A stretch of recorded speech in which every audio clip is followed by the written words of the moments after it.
আপনার জেনুইনলি আপনি ওমরা করতে যাচ্ছেন এরকম কিছু, হ্যাঁ? বাট আপনি যেতে পারছেন না। এটা হচ্ছে আরো 15 দিন আগে নিয়েছিল, ওইটা আপনার টিকিট দিয়ে আবার বের করে দিচ্ছে। না, আপনারা যাচ্ছি, আপনারা টাকা দিচ্ছেন, আপনাদেরই তো অধিকার জানার। আমার জানার অধিকার, সেটা আমার বিষয় দিলে আমি ডকুমেন্ট কিন্তু আমি যাচাই করে দেখতে পারবো কম্পিউটার চেক দিয়ে আর এটা সত্যি কিনা মিথ্যা। একটু কথা বলি, এখানে আসছেন কি বেড়াতে আসছেন, ঘুরতে আসছেন এখানে? না না, বাইরে যাওয়ার জন্য। বাইরে যাওয়ার জন্য? আপনার কি আজকে ফ্লাইট? আজকে না, কালকে বলছিল এরকম করতে করতে আজকে প্রায় 15-20 দিন হয়ে গেছে, যেতে পারতেছি না। এখানে আপনার বারবার আপনার এয়ারপোর্টে নিচ্ছে, 2বার টিকিট দিচ্ছে, এরপর মানে ভিতরে ঢোকার পরে বের করে দিচ্ছে। 5-6 ঘন্টা ওয়েট করার পরে ভিতরে নিয়ে বের করে দিচ্ছে। কবে ভিতরে গিয়েছিলেন আপনি? এই পরশুদিন।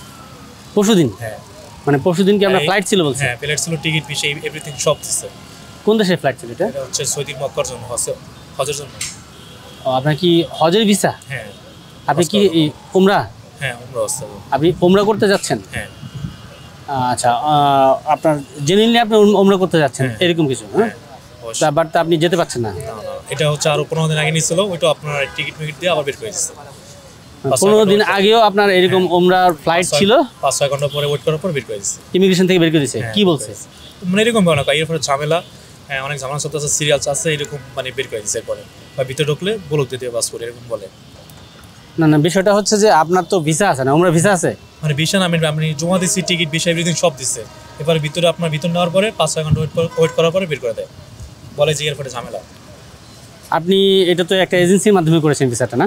না, এটা মানে এজেন্সি মানে অফিসের মাধ্যমে এরকম আছে একজন, মানে আমার মামা নিচ্ছে, মামাতে মানে এরকম অফিস মাধ্যমে দিচ্ছে। এরকম আমার মতো আরো 100 লোক আছে, আমরা একসাথে ঢুকছিলাম 45 জন, সব বের করে দিচ্ছে। মানে আপনার প্রথম মাধ্যম হচ্ছে আপনার মামা? হ্যাঁ, মামার থেকে মানে এরকম একটা অফিসের মাধ্যমে দিচ্ছে। আপনার মামা একটা অফিসের মাধ্যমে আপনার এই উমরা ভিসাটা করেছে? হ্যাঁ হ্যাঁ, আপনারা একসাথে আমরা ছিলাম 45 জন, ঢুকাইছি, এরপরে 45 জন বের করে দিচ্ছে। এটা কবে, কতদিন আগে? এটা হচ্ছে 15 দিন মানে বেশি হয়েছে। আর কালকে ঢুকছিলাম আমরা, পরশু দিন ঢুকছিলাম হচ্ছে 4 জন বের করে দিচ্ছে গতকালকে। দ্যাট মিনস আজকে হচ্ছে 30 তারিখ, গতকাল হচ্ছিল 29 তারিখ। 29 তারিখ কয়টায় ফ্লাইট ছিল আপনাদের? 9টা 20-এর দিকে রাত্রে। 9টা 20-এ ফ্লাইট ছিল আপনাদের? উমরা ফ্লাইট ছিল, রাইট? উমরার উদ্দেশ্যে আপনারা যাচ্ছিলেন। কতজন ছিলেন? আমরা ছিলাম 4 জন, আর 15 দিন আগে ছিলাম আমরা 45 জন ছিলাম। গতকালকে ছিলেন 4 জন, 15 দিন আগে হ্যাঁ ছিলাম 45 জন।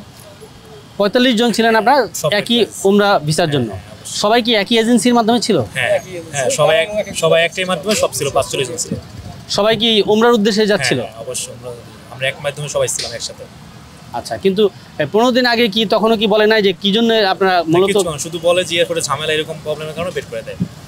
এয়ারপোর্টে ঝামেলা বলে? হ্যাঁ, শুধু এইটাই বলে, আর কিছু বলে বলে সময় শেষ, আর এয়ারপোর্টে ঝামেলা, এখন ঢুকানো যাবে না, পরে আবার তোমরা নেক্সট আবার আসবা।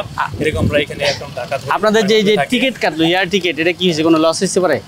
এটা তো আমাদের কিছু করানো না, এরকম কোনো হয় না। মানে বলতেছে 2 দিন পর আপনার এগুলো চেঞ্জ করে, আর 2 দিন পর আপনার টিকিটটা আবার ভিসাটা আবার চেঞ্জ করে।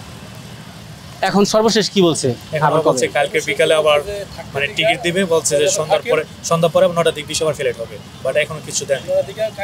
আপনি কি একই সাথে লোক? আপনি পাশে বসেন একটু প্লিজ, তাহলে একসাথে কথা বলতে সুবিধা হবে। তার মানে হচ্ছে গতকাল আমরা আসছি, পরশুদিন আসছি, আসার পর আমাদের দিতে আছে, পরশুদিন ঢুকাইছে, ঢুকে আমরা ঢুকছি, ঢুকে আমরা বাইকে দিয়েছে, বাইকে বলতেছে আমরা থাকলে আমরা 21 তারিখে দেবো, 31 তারিখে দেবো। আজকে কালকে 21 তারিখ, 30 তারিখ। এখন আমরা তার আশায় বসে রয়েছি, যদি তাতে দেয় তাহলে আমরা বুঝতে পারবো যেটা সঠিক না মিথ্যা। আগে আপনারা টোটাল এ পর্যন্ত রিফিউজ হলেন কতদিন? 3 দিন? এখানে আগে 1 ফিট ইচ্ছে হয়েছে, কালকে আর 2 ফিট ইচ্ছে হয়েছে। এরপরে আবার আগামীকালকে আবার ট্রাই করবে আপনাদের ফ্লাইটের জন্য? আবার ট্রাইল আছে। আগামীকাল যদি দেয়, যদি তাহলে বুঝতে পারবো যে সঠিক বিষয় দিছে, যদি না দেয় তাহলে বুঝবো যে আমার সঠিক বিষয় দেয় নাই, ডুপ্লিকেট বিষয় দিচ্ছে আমাদের। আচ্ছা, এখন এখানে আরেকটা বিষয় আছে, সেটা আমাদের জানার আগ্রহ, সেটা হচ্ছে যে সত্যি যদি উমরার জন্য হয়, উমরা ভিসার উদ্দেশ্যে যদি হয়, সেক্ষেত্রে এই সবাই কি এখনো আছে? না, সেটা বলতে পারবো ভাই, এখন আমরা কিছু লোক আছে, আমার তো সবাই সংযোগ নাই তো, দাদা স্থানে গর্ভস্থান শেষে গেছে আমাদের স্থানে, আমরা হোস্টেল রয়েছি, হোস্টেলে আমরা ভাড়া থাকতে আছি। আপনারা অফিস চিনেন না? না, অফিসে ওই না, যে এজেন্সির মাধ্যমে করতেছে সেটা চিনেন আপনারা? না, এজেন্সিটা এটা কোনো এজেন্সি নেই, এটা দেখা আমাকে এজেন্সি দেখা নেই, এটা এক দালাল মারফতে আসছে, দালাল থেকে নিচ্ছে, কোনো এজেন্সি নেই।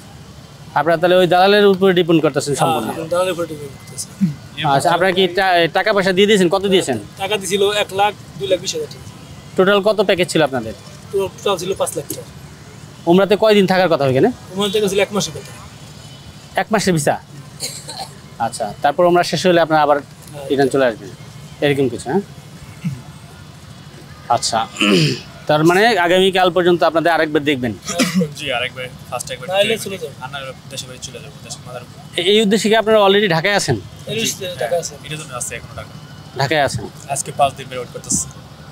আচ্ছা আচ্ছা, ঠিক আছে। এই ক্ষেত্রে আপনাদেরকেও একটু সচেতন হতে হবে। আপনারা ওমরা ভিসাটা আপনারা নিজেরা একটু দেখবেন যে ভিসার বিষয়টা কি, ঠিক আছে কিনা, টিকিট দিচ্ছে কিনা, কোন বিমানের টিকিট দিচ্ছে, এয়ারপোর্টে আসার পর আসলে আপনাদেরকে কেন রিটার্ন করছে। হ্যাঁ, এই বিষয়গুলো আপনারা আপনাদের অরিজিনাল হচ্ছে, কিন্তু ওইখানে গিয়ে আপনারা ক্যান্সেল করে দেন সব জিনিস কর্তৃপক্ষের সাথে। প্রত্যেক জিনিস মানে অরিজিনাল ছিল, ফার্স্ট ভিসাটা ছিল অরিজিনাল, টিকিটটা ছিল অরিজিনাল। বলতে পারবে না, এটা বলতে পারবে যে দিছে সে বলতে পারবে, যে টিকিট কাটতা সে বলতে পারবে, যে এটা বিষয়টা বাই করবে সে বলতে পারবে। ভিতরে গেলে আপনারা ক্যান্সেল করে দেন টিকিটটা। না, আপনারা যাচ্ছি, আপনারা টাকা দিচ্ছেন, আপনাদেরই তো অধিকার জানার। আমার জানার অধিকার, সেটা আমার বিষয় দিলে আমি ডকুমেন্ট কিন্তু আমি যাচাই করে দেখতে পারবো কম্পিউটার চেক দিয়া, আর এটা সত্যি কিনা মিথ্যা। সে যদি আমার ডুপ্লিকেট তো এটা আমার বলার কিছু থাকে না। এই যে আপনাদের মিস হচ্ছে, এখানে তো কোনো একটা গ্যাপ থাকতে পারে, তাই না? অবশ্যই টোরিট না থাকলে এইটা সমস্যা হতো। ওই যে শুধু বলে এরপরে ঝামেলা, ঝামেলা হবে, সেটা সে বুঝবে, সেটা তো আমার তো বিষয় না। আর আমাদের এরকম মানে দেশে বাইতে বারবার আপনারা রিটার্ন করে পারবেন, এরকম আরো অনেকবার করছে। আপনি কি নাম বলে আপনার? আমার নাম হচ্ছে আব্দুল্লাহ। আব্দুল্লাহ, কি করেন আপনি? এই পড়াশোনা করেন? জি। আচ্ছা, ওমরার নিয়ত করেছেন, জি ইনশাআল্লাহ ওমরা করবেন, তাই তো? হ্যাঁ। আপনি কি নাম? আমার ভাইটা। আপনার ভাগ্নে হয়? কি নাম আপনার? আমার নাম জামাল। আপনি কি করেন? আমি কাজ করি। কি কাজ?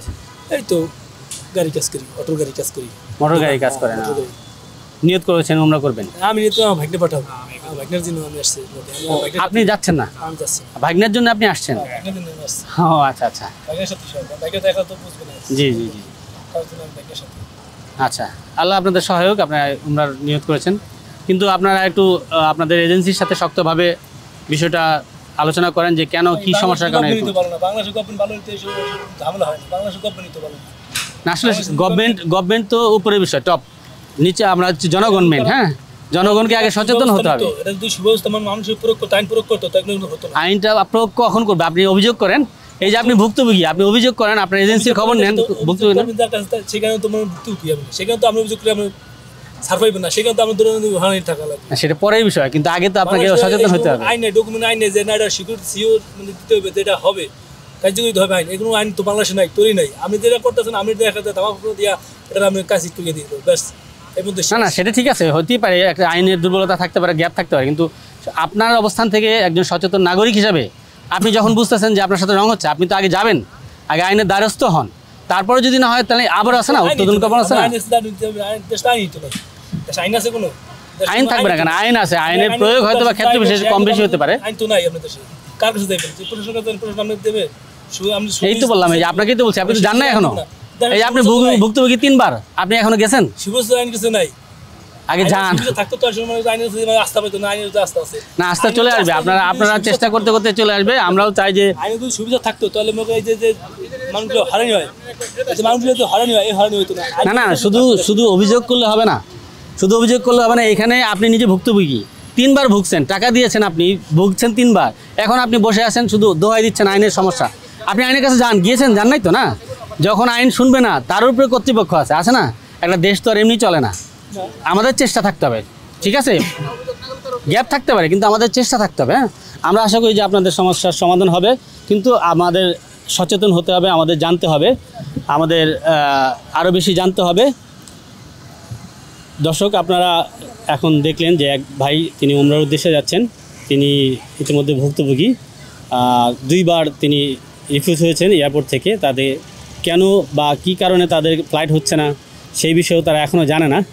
আশা করি তারা তাদের কর্তৃপক্ষের সাথে কথা বলে তাদের বিষয়টা জানবেন। আর আপনারা যারা যেই দেশে যাচ্ছেন ভিসার উদ্দেশ্যে, সেটা উমরা হোক, ভিজিট হোক, কাজের ভিসা হোক, যে ভিসাতে যাচ্ছেন আপনি নিজে ভালো জানেন যে আসলে কোন উদ্দেশ্যে আপনি যাচ্ছেন। সেই বিষয়ে আপনার জানার অধিকার আছে। আপনার এজেন্সি হোক, আপনার যে মিডিয়া হোক, প্রত্যেকের কাছে আপনার জানার অধিকার আছে। আপনি অবশ্যই জানতে চেষ্টা করবেন, তাতে করে আপনি হয়রানি বা বিপদ থেকে রক্ষা পাবেন। আইন শৃঙ্খলা অবশ্যই আছে আমাদের দেশে, সরকার আছে, আইন শৃঙ্খলা আছে, অবশ্যই এটা সুপ্রয়োগও আছে, কিন্তু সেটা আমাদেরকে আদায় করে নিতে হবে। প্রবাসী টিভি, সারা বিশ্বে বাংলাদেশ, এয়ারপোর্ট থেকে প্রেমিত খন্দকার।